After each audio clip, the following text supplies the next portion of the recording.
Hey everybody, and welcome to my video. Now, you probably clicked on this because you're interested in who I think the killer is in Scream Season 3. Now, before I get into that, I just want to quickly mention that I'm recording this video before episode 5 goes up. So I've watched episode 1 to 4.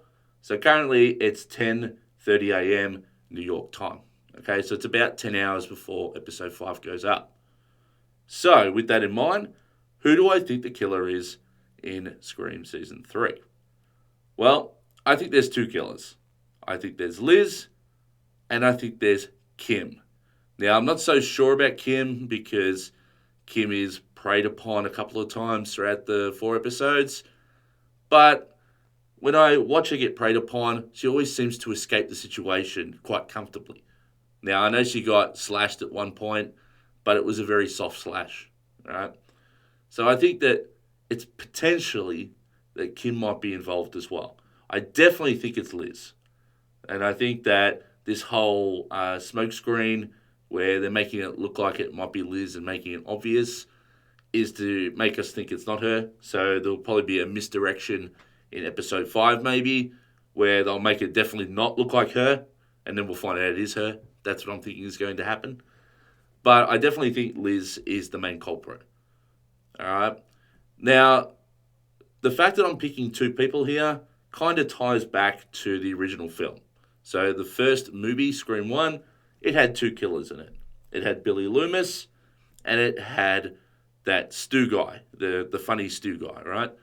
And I'm thinking that these two characters, Liz and Kim, are the female versions of those two killers. So Liz would be the Billy Loomis, the woman whose parents had broken apart, right? And she didn't take it well, and maybe she's a little psychotic in the head, and so therefore maybe something that's linked to Dion's past created that situation to happen, and as a result, she's angry with Dion, and therefore she's pursuing him these many years later, right? So I think that's where she appears to behave very similar to Billy Loomis in the original film. Now with Kim and Stu, I see Kim as more being the sidekick, the one that's doing it for attention, kind of like Stu was, right? So Stu was doing it at a peer pressure, he says. I think Kim's partially doing it for that, but I think the other aspect of her is she's doing it because she is so passionate about political correctness. Things like I want to make sure that everyone has equal rights and things of that nature. Okay, so I think that's going to tie in a little bit to her story if she's involved, and I'm saying it. So to better demonstrate why I think these two are the killers, based on what I know so far, I thought I'd break down each episode. So at the start of episode 1, just after the scene where you kind of see Marcus, which is Dion's brother, being attacked by that guy with the hook and everything, and we have that whole flashback and all that stuff, we see Dion get into his locker after he's just ran to school. When he opens his locker, he happens to open up, I think it's a chocolate bar. It happens to say the word twins on it. Now, it happened to be the same chocolate bar that he gave to Marcus the night that he died. So I thought, okay, that's interesting. So who could have known what happened on that night when his brother died? Could it actually be his brother? I mean, we don't really know if he died or not, right?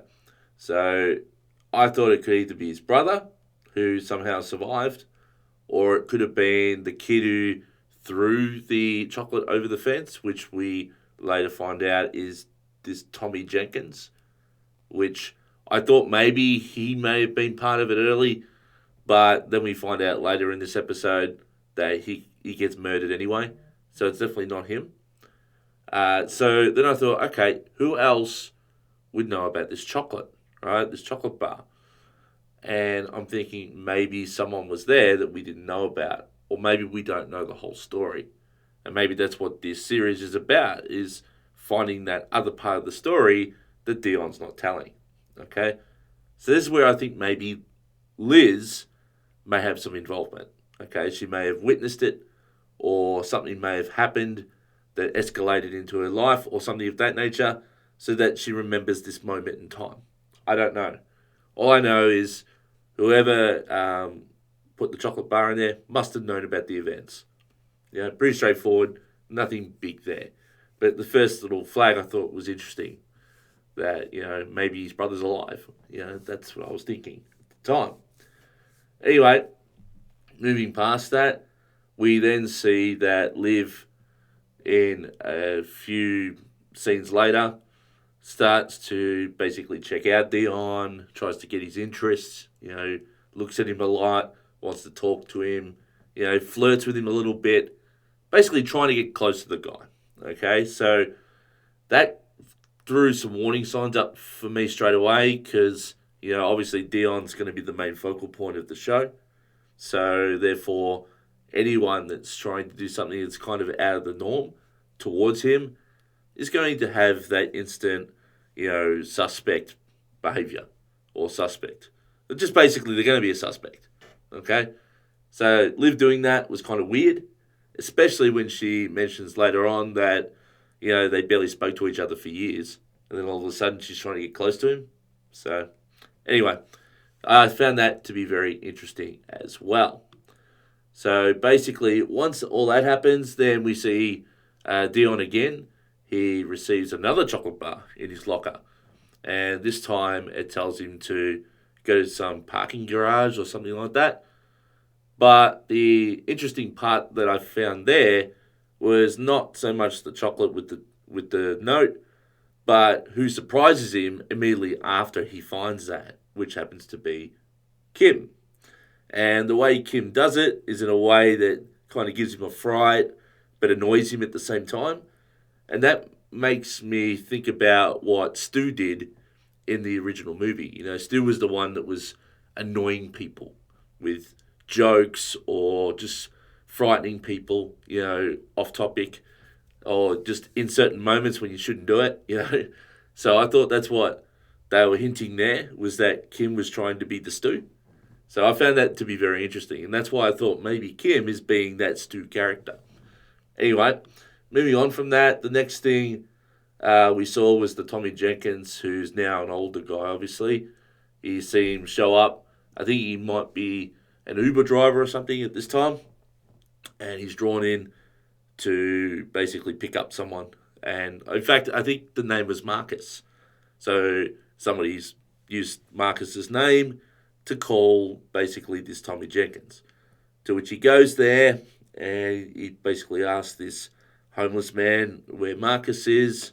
He points into some shed area that's all dark and scary, to which he gets close to it, and then you hear the killer going, I think it's like Tommy Jenkins, or I can't remember what the killer says. Anyway, Tommy Jenkins freaks out, runs back to his car, goes to message him, and then obviously the killer kills him. All right. So I'm thinking at that point, well, the killer can't be in two places at once. He can't be in the shed freaking him out, and then the next minute be in the backseat of his car. So I thought, okay, that's got to be two killers then. So that instantly made me think, okay, we've definitely got two killers. I don't know who they were at this time. I thought maybe, Liz was probably one of the ones that I thought. Wasn't too sure about Kim. Thought I didn't really know who the second killer was yet. But I thought Liz at this time might have been one of them. But I definitely thought there was two killers at that point. So that was interesting. And then basically after that, we go back to the parking garage where Dion's now going there to basically meet up with the killer or whatever. To which he runs into, what's his name? Basically the guy's trying to hit on Liz before him. Can't remember his name. And they get into a scuffle. Or, they man up, they get face to face. I think a teacher comes in and says, hey, knock it off. Dion, you've got detention. Basically, Liz stands up for him and she gets detention as well. So that was interesting that Liz just happened to know that Dion was going to be there.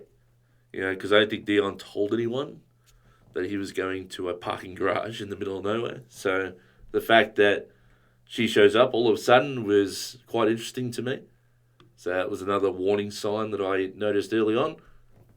But then they all go to detention, and while in detention, Dion is then messaged again by the killer, and this time he's told to go to some shower room or some steam room or something like that.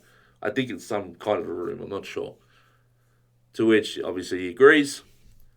And at this time, basically, they establish the Breakfast Club, which leads back to the old Breakfast Club in the 80s. But this is the new one for this horror film. And so they're all in there. You've got Kim in there. You've got her gay friend. What's his name? Oh, it starts with an M off the top of my head. His name is Maddie, I think. Or Maddie. Is it Maddie? Manny. Manny is his name. Yep, sorry. So, yeah, she's in there with Manny. And you've got Beth, which is the goth chick who reminds me of Randy in the original movie. You know, the one who basically talks about the rules of the horror movie genre.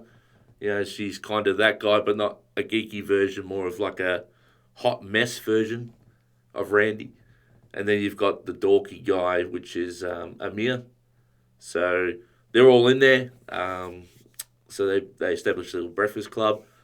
But then, yeah, as I said, basically Dion gets a message from the killer, which I think at this time is Kim messaging him because Liv is right in front of him, to which she could be messaging him, but it'd be a little bit dangerous to do that right in front of him. So I think Kim is messaging him at this point. So he runs off, and then the Breakfast Club disbands, and they all run off. And then basically the killer goes and confronts Dion and knocks him out. And basically he wakes up in the middle of a hallway where the rest of the Breakfast Club is. So at this point, it's up in the air who the killer could have been at that time. But because I think it's either Kim or Liz, I think at this point it was probably Liz that was in there. Right? Because I think Kim would have been too busy hanging out with Manny at the time. So I don't think she could have done it. So there was that situation. And then basically after that, they all kind of leave. And basically, I think the next scene is Liz is in her house. And she sees the ghost mask in the window. And I think that's basically more of maybe a flashback or something like that, where maybe she's remembering at a point in her life where the ghost mask may have had some relevance. And she's just, when she's looking in through the window, it freaks her out for a moment. And then I think she pretends at that point that somebody's stalking her. But I still think that she's the one, or I think she's the killer. So therefore I think that's a red herring and nothing to worry about. Well, after that, Dion is then, I think he's working out in the gym or something, and he receives a call from Marcus on his phone. And obviously it's not Marcus, it's the killer. And the killer basically says, hey, look, show up to this Metro Club, or either yourself or one of your friends is going to die. So obviously he follows the rules and he shows up at the club. Once he gets to the club, the killer calls him again while he's in the, I guess, I don't know what you call it, the bit where they're all dancing and stuff, on the dance floor, I guess. So he gets a call at that point, to which the killer says, hey, look, I'm closer than you think, and he gets slashed, right? Now, the interesting part of that scene is that Kim is there, and she's upstairs with Manny, and basically Liz is also there, but she's on the floor, right, where Dion is located. So what I'm thinking has happened here is that Kim has called him. Maybe she stepped away from Manny for a moment, made the call.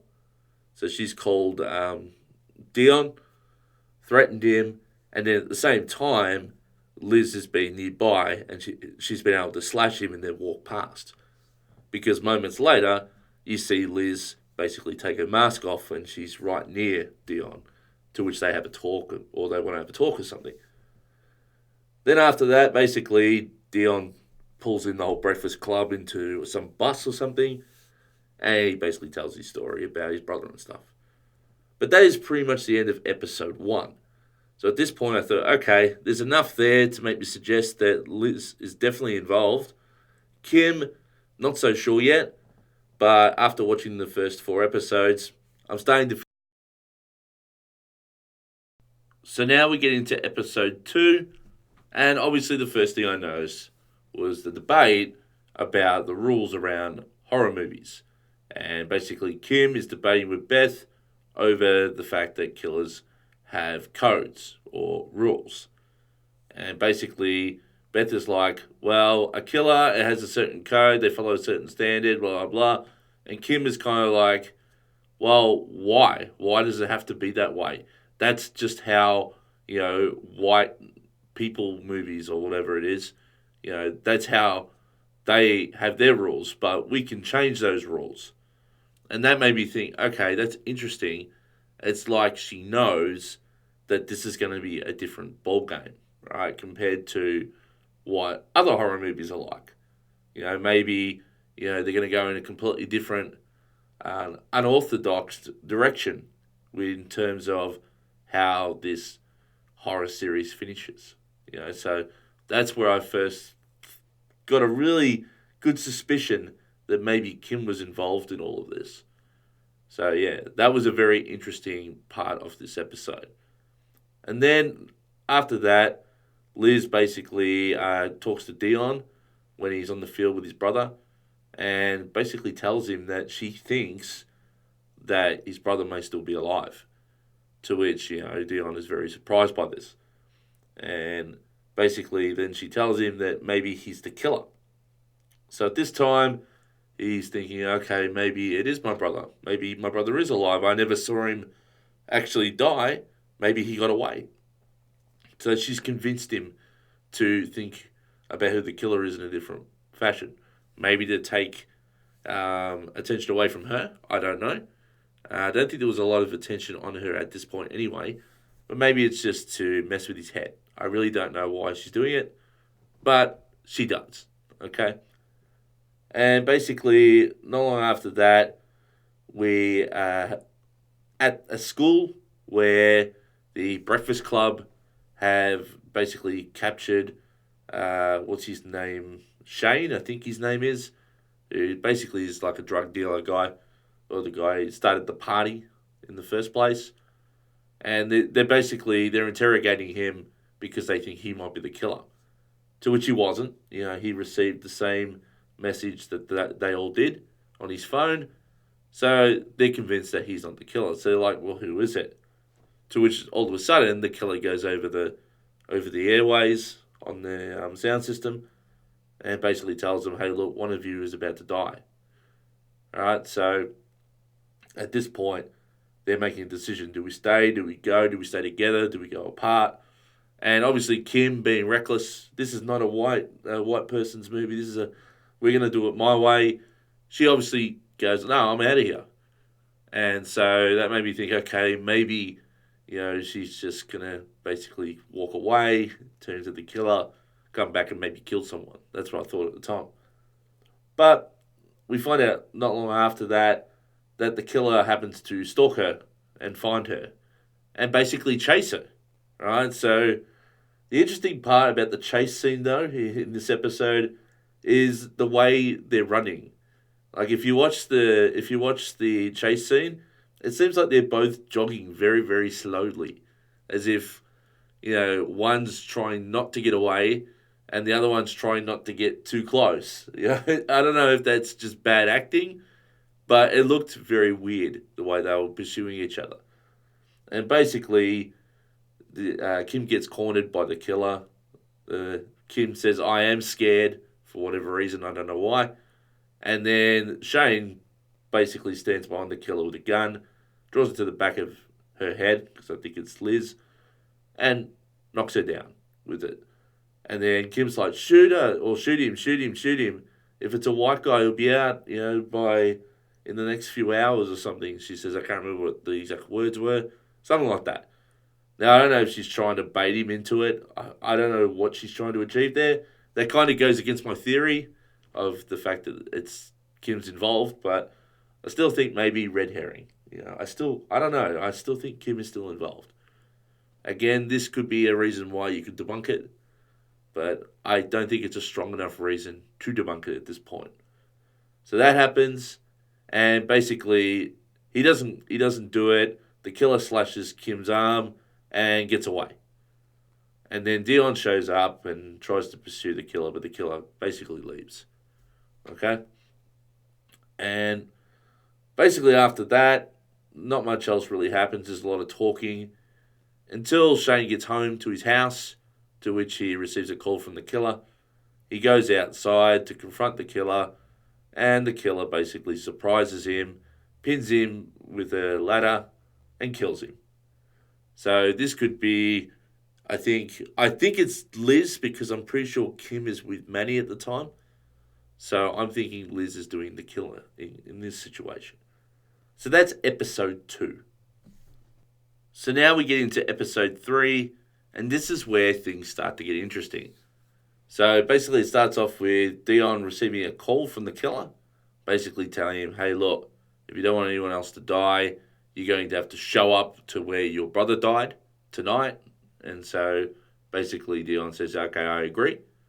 And then he goes off and he tells the club, the Breakfast Club, hey, look, I've received a call from the killer and he wants me to go here. And they all once again start talking about the rules of horror films and how it's not a good idea to have the hero run off and get lured into a certain location and things of that nature. So Kim goes, oh, screw the rules, why don't we all go? To which, Beth actually agrees and says, actually, that might be a good idea. So once they have a little bit more discussions about horror movies and things like that, and then you hear Liz all of a sudden go, this is not a movie. And I know this quote doesn't sound that interesting, but when I think about it, it takes me back to the first film with Sydney, when she's in the bedroom with Billy Loomis, and she also says, this is not a movie, this is real life. And Billy's sitting there going, oh no, this is all one big movie, So that's kind of, when she said this is not a movie, that's what it made me remind myself of. So I found that quote to be quite interesting when I heard that. Anyway, so basically after this, they all end up at a gas station. So I think they're getting gas and a few supplies or something like that. And to which there's basically a bit of a fight and things of that nature between, I think it's Liz and Dion, because I think Dion might have lied to her or something like that.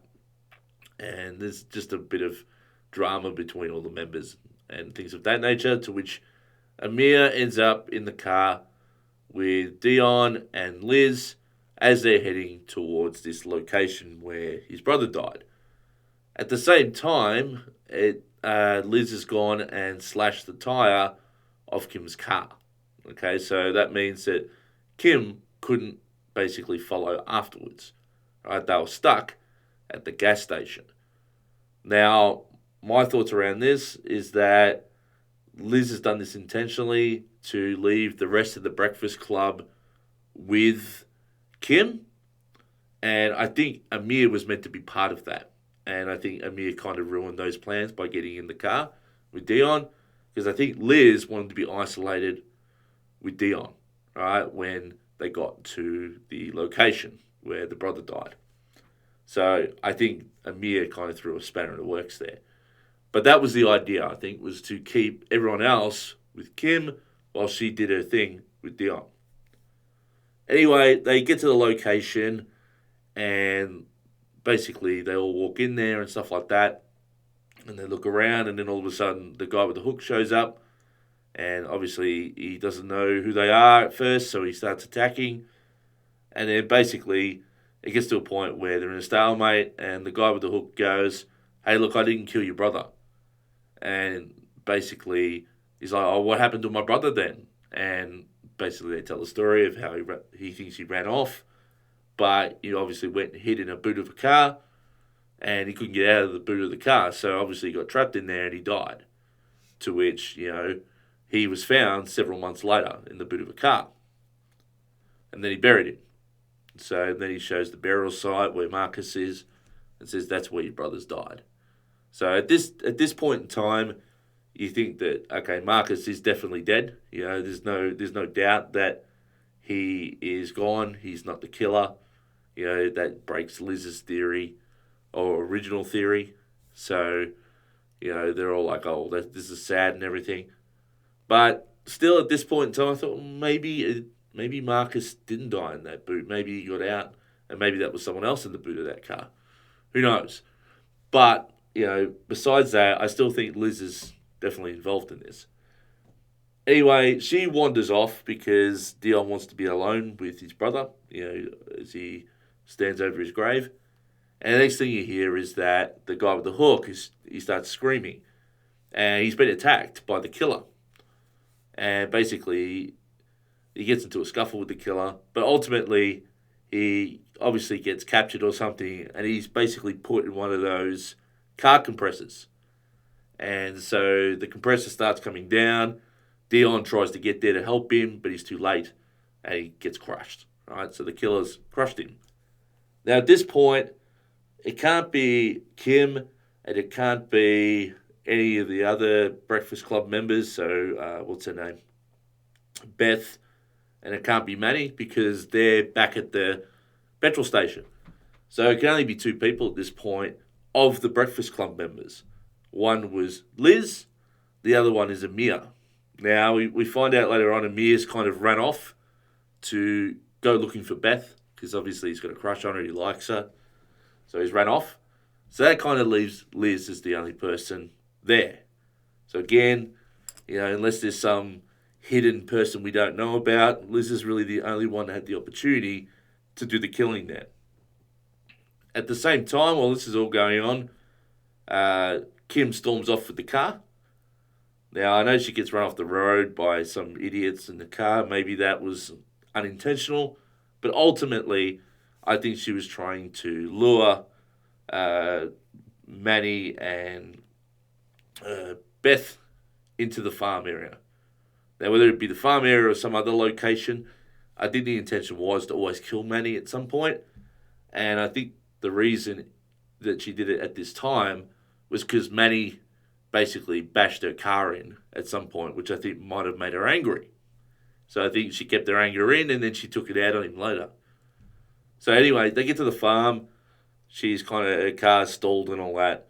So Manny and Beth go pursuing her on foot. Manny gets there and runs into the killer.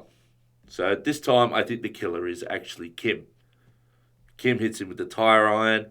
He obviously wobbles off, gets to the car, locks himself in the car, and then the car is lit on fire by the killer. So the killer's basically got a lighter and lit the car on fire. So he's dead. Right? He gets burned to pieces. And then not long after, you see Kim come out and pretend that she's sad or angry, and she's crying as the car's in a blaze. Right? Amir shows up kind of at the worst moment because it looks like he may have done it. But then obviously we find out later on he didn't do it. In episode 4 when he's murdered by the killer. So clearly he didn't do it. So that's pretty much the end of the story of episode 3. Okay, so now episode 4. So basically at the start of this episode, they all receive a message from the killer, basically asking them to vote for basically who's going to be next to be killed after Manny died. They're currently at a funeral while this is going on for Manny, who, obviously Kim is acting very upset, because her best friend has died. But I think she's actually the one who killed him. But anyway, that's another matter. As part of the message, it also says that any snitches will actually die. So basically with this made clear to all members, Liz then makes a conscious effort to emphatically mention that we should not vote at all. Right? So nobody should vote. And I think she's trying to indicate there that the person who does vote will be killed next. And how does she know that? Because I think she's the killer, or at least one of the killers. The killer then later on shows up at Dion's practice. So while he's practicing on field, and basically turns on the scoreboard there, starts a countdown, to which Dion looks up at the, I guess it's like a box or something where you run the scoreboard, and he sees the killer in the window, so he charges up there to pursue him. It's only to find a letter saying that someone's been chosen. And at this point, Liz was on the field cheerleading, so it's not her. So this is where I think it might be Kim, okay, because she's free to, she's basically on the loose now because she doesn't have Manny around her anymore. Then we see after this moment, basically Dion calls Kim, asking her if she was the one that did the vote. She says no, but then she's basically warning Dion to be careful of Liz, which is very interesting because if they're in it together, how does this fit in? And it's kind of one of the things that makes me think maybe I'm wrong is why would Kim warn about Liz if they're in cahoots? But maybe it's just to mess with his head. That's why I think it might be a red herring here, that we don't worry about that too much. But I thought that was quite interesting. And then after this, Beth is with Amir at the moment at her house, I think. And Beth starts talking about how the killer can be lulled into a small sense of lulled into a low sense of security, to the point where the killer can basically flirt with him, make him feel special, even sleep with him, right? And then at a certain moment, she can basically kill him when his back is turned, right? So that's kind of the story that Beth is telling to Amir. At the same time, Beth is sleeping with Amir. So it adds the insight that maybe Beth is the killer, because she's behaving exactly how she's explaining herself. She's doing to Amir exactly what she's explaining that Liz would be doing to Dion, right? So it might be just one of those things where you sit there and go, oh, maybe Beth is involved. I still think that she's not, but I would not be surprised if she is, because that right there really was a bit of a flag, but probably not enough for me to jump off the fact that I think it's these two right here. Not long after that, basically, we see Dion wake up and Liz has found the gun. And basically, she's holding the gun in her hand while Dion's like, why have you got the gun in your hand? And basically, he says, I need it for protection. And basically, then after that, she calls her dad. And her dad comes up and basically takes Dion away in the car. And then not after that, basically, the father takes him to an undisclosed location. Can't remember where it is. It's some dangerous spot or something, apparently. And says, oh, look, I like you, Dion, but I want to have a chat to you, and I want you to stay away from my daughter. And he says, it's not for her protection, it's for yours. And that was interesting, because at this time I definitely thought Liz was involved. And this just added more fuel to the fire, because all of a sudden he's saying, or the father's saying, hey, look, she hasn't been the same since me and her mother separated. She didn't take that well, so on and so forth. And that was like, ding, ding, ding, ding, ding. That sounds like Billy Loomis, the Billy Loomis case, where Billy Loomis didn't take the fact his mum left him very well. So I thought this may be a repeat of that. So it was all starting to add up a little bit. At the same time, while this is going on, the killer shows up and basically attacks the father, leaves him for dead. He's not actually dead. He's just, basically at a point where he's down. He can't do anything, and he needs a hospital. Right? He can't help Dion. But at the same time, Dion's attacked in the back of the police car, but he's kept alive. And the intent of that was to frame him. So I think Liz is doing this to frame Dion, maybe just to mess with his head even more for what he's done. I don't know what he's done yet, and we'll find that out soon. But obviously he must have done something that's made Liz act this way. Okay? So that was very interesting. And then basically, it's actually, I think in that situation, it may not have been Liz that was in the back of that car. It might have been Kim. Because when I think about it, Liz was trying to track down Amir, right? Because she was trying to ask him where he was. But at the same time, she was looking it up on her laptop. She had tracked him on her laptop to where he currently was, which was at Beth's house, obviously. So I think it might have been Kim that attacked Liz's father and Dion in that police car. So yeah, that might make more sense than Liz doing it, but I could be wrong there. So basically, after that, Amir receives a call from Liz. Basically, Liz is trying to work out where he is, so she's called him, or at least she's pretending to work out where he is. Obviously, she's already tracked him, so he's not quite trusting her. So he's like, no, I don't want to say where I am. I'm not going to say where I am. And at the same time, Beth is trying to tell him, don't tell her where we are. Don't tell her where we are. That kind of thing. And then basically the killer shows up anyway and chases him, kills him. And as he's basically, he's slowly dying, but he's about to be murdered, he takes the mask off the killer. We don't see who it is, but he looks very surprised.